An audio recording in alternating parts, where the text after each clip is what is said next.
Mark সত্য জীবন এই পেজে আপনাদের স্বাগত। আজকে ডেলিব্রেটের যে অংশটা সেটা লোকলিখিত সুসমাচারের 12 অধ্যায়ের 22 থেকে আমরা পড়ব। কি ভোজন করিব বলিয়া প্রাণের বিষয়ে কিংবা কি পড়িব বলিয়া শরীরের বিষয়ে ভাবিত হইও না।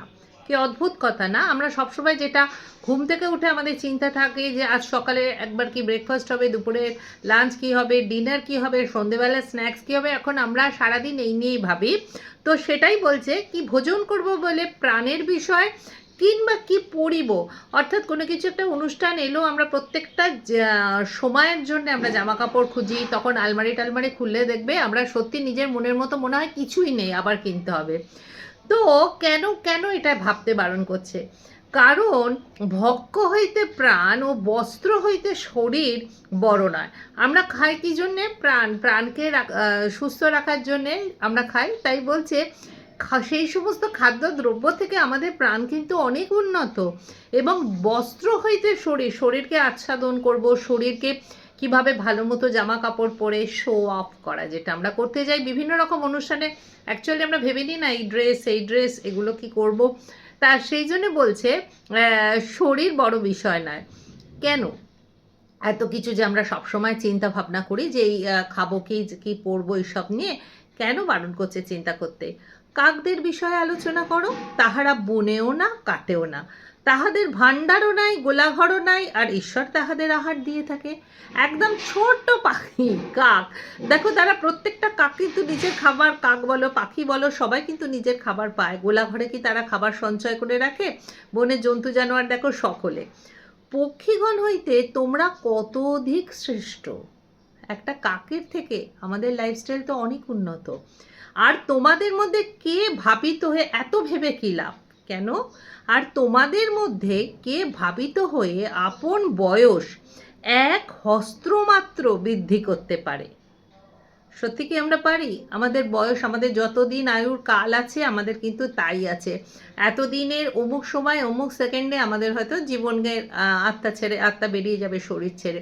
তা যেটা আমাদের ঠিক করা আছে, আমরা যত বড় লোক হই না কেন, যে যত কিছু ঈশ্বরের কাছে ভেট চড়াই না কেন, সেটা কি এক সেকেন্ড এক হাত মাত্র, মানে সেটা এক হাত মাত্র মানে এইটা, সেটা কি এইটুকুনও আমরা বাড়াতে পারবো?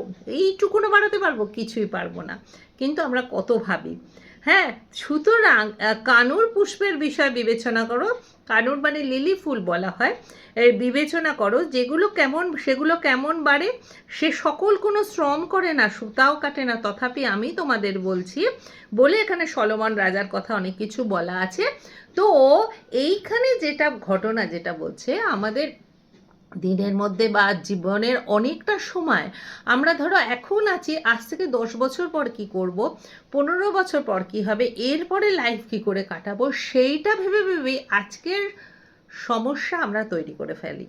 তো এখানে আমাদের প্রভু যিশু আশ্বস্ত করছে তোমরা ভবিষ্যতের নিয়ে ভেবো না। তাহলে আমরা কি করব?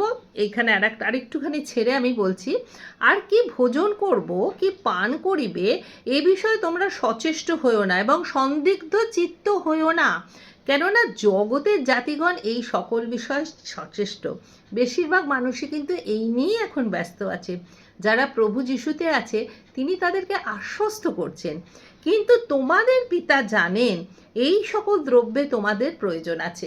দেখো আমাদের সন্তান যখন ছোট থেকে, যখন জাস্ট 2 বছর 3 বছর বয়স হয়, আমরা যখন বাচ্চা থাকে তখন আমরা তাদের সেরেল্যাক দিই, তাই তো? তারপরে আস্তে আস্তে যখন বড় হতে থাকে দুধ থেকে তাদের শক্ত আহার দিই।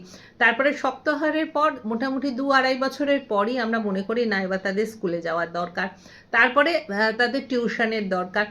আমরা যদি বাবা মা, রক্ত মাংসের বাবা মা হয়ে আমাদের সন্তানদের জন্য এত কিছু ভাবতে পারি, তাহলে যিনি আমাদের সৃষ্টি করেছেন, তিনি যখন মাতৃগর্ভে আমাদের রচনা করেছেন তখন থেকেই কিন্তু আমাদের ভবিষ্যৎ তিনি সুনির্দিষ্ট করে দিয়েছেন।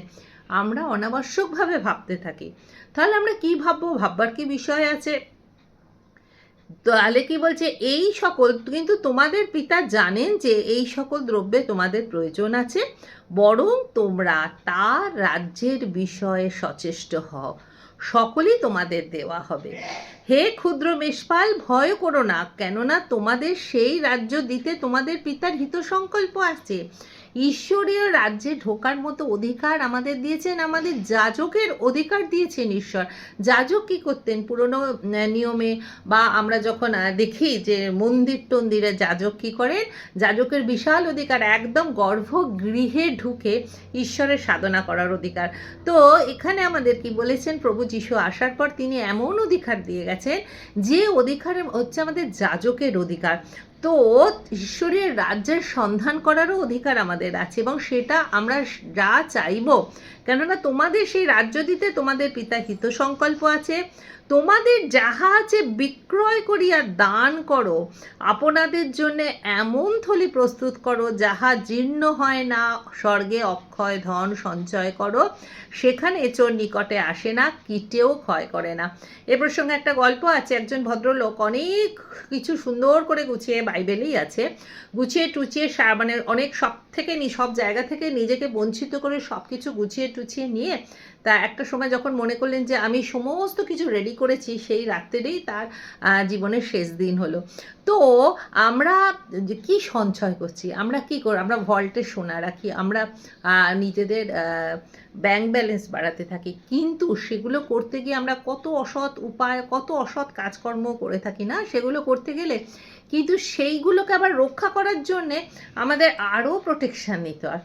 তো যদি আমাদের ব্যালেন্স বাড়াতেই হয়, ঈশ্বর তো আমাদের দায়িত্ব নিয়েছেন, তার সমস্ত কিছু সব কিছু তিনি আমাদের জন্য করবেন। তা তিনি যখন আমাদের সেই দায়িত্ব নিয়েছে, আমরা ধন তো অবশ্যই সঞ্চয় করব। আমরা কি করব, যতটুকু দেখো ধনের দরকার আছে, সংসার চালাতে গেলে, স্বাভাবিক জীবনযাপন করতে গেলে ধনের দরকার আছে, কিন্তু সেই ধন যেটা রোজগার করলাম সেটাকে সামলাতে সামলাতেই জীবন যদি অতিবাহিত হয়, তার প্রোটেকশন দিতে দিতে, তার চিন্তায় যদি অতিবাহিত হয়, সেটার কোনো মানে হয় না। তাই বলছে, আপনাদের জন্য এমন থলি প্রস্তুত করো যাহা জীর্ণ হয় না, স্বর্গে অক্ষয় ধন সঞ্চয় করো। ধন যদি সঞ্চয় করতে হয় স্বর্গে, কারণ অনন্ত জীবনের সন্ধান সেখানেই পাবো। সেখানে চোর, স্বর্গে যে ধন আমরা সঞ্চয় করব সেখানে চোর আসে না, কীটে ক্ষয় করে না, কেননা যেখানে তোমাদের ধন সেখানে তোমাদের মনও থাকবে। তো অপূর্ব আজকে একটা বচন আমরা পেলাম লুক লিখিত সুসমাচার থেকে। প্রভু অনেক বিষয়ে, প্রভু যীশু অনেক বিষয়ে আশ্বস্ত করেছেন আমাদের, যে অহেতুক জাগতিক বিষয় সম্পর্কে ভেবে নিজে যেন আমরা উদ্বিগ্ন না হই, ঈশ্বরের রাজ্যের সন্ধান করি। এবং ঈশ্বর কি বলছেন, তিনি কিভাবে আমাদের মানে আমাদের যে ছোট্ট একটা ট্যুর করতে পাঠিয়েছেন পৃথিবীতে, সেই ট্যুরেতে আমরা কিভাবে নিজেদের তৈরি করব, কিভাবে নিজেরা চলবো, সেই বিষয়ে আমরা সন্ধান করি। বাকি সব কিছু কিন্তু ঈশ্বর আমাদের জন্য প্রোভাইড করে দিয়েছেন। আজকের এই বচনের জন্যই ধন্যবাদ সহকারে পবিত্র যিশুর নামে পিতার কাছে প্রার্থনা রাখলাম, শোনো, গ্রহণ করো, আমেন।